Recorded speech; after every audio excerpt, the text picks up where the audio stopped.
So hi guys, nakaroon sa Changi Airport sa Singapore o karon alauna na sa gabi, pero it's a perfect time para mag midnight adventure. So mag midnight food trip taron. Og tanaw na to unsay unsa pay abri diri sa Terminal 4 departure area. So I think nana ko nakita na subway na sa ang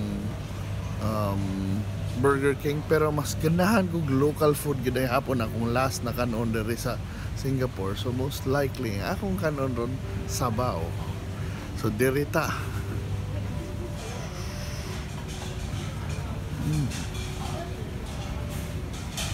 Diri ta sa Kaki Makan Cafe. So nag-serve siya local food o sabaw.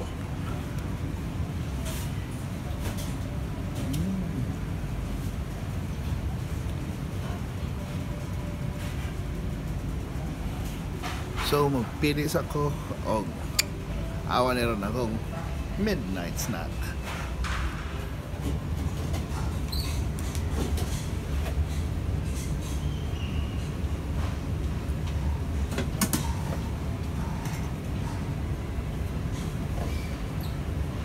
Thank you.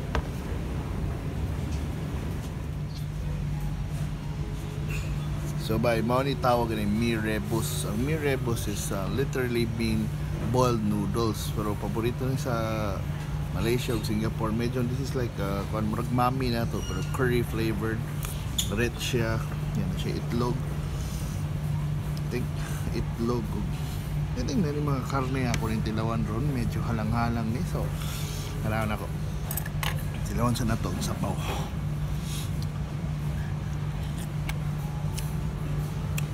May peanut mo siya, rich na kare-kare pero halang-halang. Kaya kung sa mga Bisaya mura siya balbakwa style ba, pero mas kuan,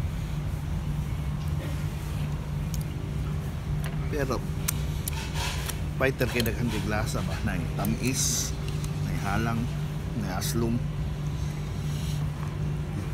umot pagyud.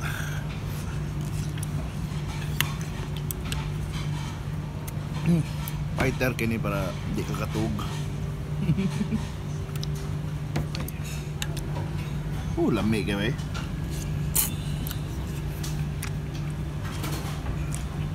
Murag nindot kini pawas tama ba.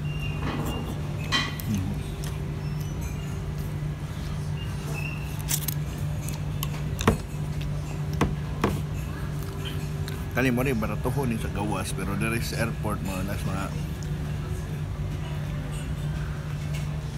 mas $6-7, $6.80, $5.80 day ang order. More or less 200 sapin, pero lagi ninit na kayo sa midnight snack.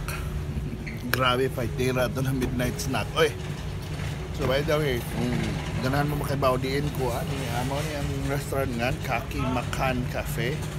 So they serve nag-serve sila local food, laksa, nasi goreng, mga noodles, clear noodles na sa pamahaw niya, mga pan, mga kaya toast.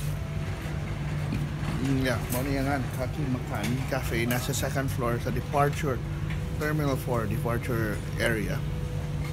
Kaya karong taon-taon biyahe na balik sa Pilipinas o pagpadayon to sa itong mga midnight adventures diha. Kita ba og salamat sa pagtanaw. Kung mo ka subscribe naman sa akong channel, o kung ganahan mo interact sa mga kauban nato, mga fellow Kalaminians ninyo na sa Facebook page na to is Kalami Cebu. At ito mag-siyaw-siyaw, at ito magdebate, o adto ni mo ipahalaan nyo kung namoy mga leads kung asa kumukaon sunod. Salamat sa pagtanaw once again, and happy taon mo ulit. Bye bye.